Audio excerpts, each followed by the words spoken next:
ଏବେ ଆସିଲା ବଡ଼ ଖୁସି ଖବର। ପୁଣି ଥରେ ମଧୁବାବୁ ହିତାଧିକାରୀଙ୍କ ପାଇଁ ଆସିଲା ବଡ଼ ଖୁସି ଖବର। ସର୍ବନିମ୍ନ ଭତ୍ତା ଟଙ୍କା ଓଡ଼ିଶାରେ 1000ରୁ ବୃଦ୍ଧି ପାଇକି 3000 ଟଙ୍କାକୁ ନେଇ ବର୍ତ୍ତମାନ ବଡ଼ ଅପଡେଟ୍ ଆସୁଛି। ଫାଇନାଲି ଭତ୍ତାକୁ ମିଳିଛି ମଞ୍ଜୁରୀ। ତେବେ ଆସନ୍ତୁ କେବେ ମିଳିବ ଏହି ଭତ୍ତା ରାଶି 3000 ଟଙ୍କା, ଆଉ କେଉଁ କେଉଁ ମାନଙ୍କୁ ମିଳିବ?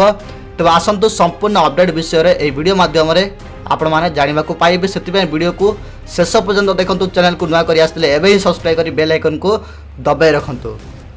ତେବେ ଦର୍ଶକ ବନ୍ଧୁ, ଆପଣମାନଙ୍କର ଜାନୁଆରୀ 2026 ପାଖରୁ ଏ ଭତ୍ତା ଟଙ୍କା ବଡ଼ା ଟଙ୍କା ହିସାବରେ ଆପଣମାନେ ପଇସା ପାଇବାକୁ ଯାଉଛନ୍ତି। ପାଖାପାଖି 2 ବର୍ଷ ହୋଇଗଲାଣି ଆପଣମାନେ ଯେହେତୁ ଅପେକ୍ଷା କରି ରହିଛନ୍ତି। ସେ ବୃଦ୍ଧା ହୁଅନ୍ତୁ, ଦିବ୍ୟାଙ୍ଗ ହୁଅନ୍ତୁ ଅବା ବିଧବା ଭଉଣୀମାନେ ହୁଅନ୍ତୁ। ଯେତେବେଳେ ଭାରତୀୟ ସରକାର ବା ଭାରତୀୟ ଜନତା ପାର୍ଟି ନିର୍ବାଚନ ଦଳ ମଇଦାନରେ ଥିଲେ, ସେତେବେଳେ ପ୍ରତିଶ୍ରୁତି ଦେଇଥିଲେ କି ଯଦି ଭାରତୀୟ ଜନତା ପାର୍ଟି ଦଳ ସରକାରକୁ ଆସେ ତାହେଲେ ଓଡ଼ିଶାରେ ଆଉ ସରକାର ଗଢ଼େ, ତାହାପରେ ତ ମଧୁବାବୁ ଭତ୍ତା ଟଙ୍କା 1000ରୁ ବୃଦ୍ଧି କରାଯିବ, 3000 ଟଙ୍କାକୁ କରାଦିଆଯିବ। ତେବେ ଖୁବ୍ ଶୀଘ୍ର ଏହି ମାସରେ ମିଳିବାକୁ ଯାଉଛି 3000 ଟଙ୍କା ଭତ୍ତା ରାଶି। ତେବେ କେଉଁ କେଉଁମାନଙ୍କୁ ମିଳିବ ନା ସେଇମାନଙ୍କୁ ମିଳିବ ଯେଉଁମାନେ 60 ବର୍ଷରୁ ଅଧିକ ହେଉଛନ୍ତି।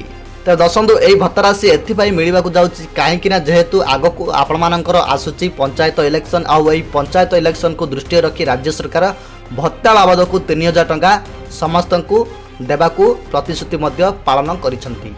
ତେବେ ଆପଣମାନଙ୍କୁ ମିଳିବାକୁ ଯାଉଛି 3000 ଟଙ୍କା ଭତ୍ତା ରାଶି।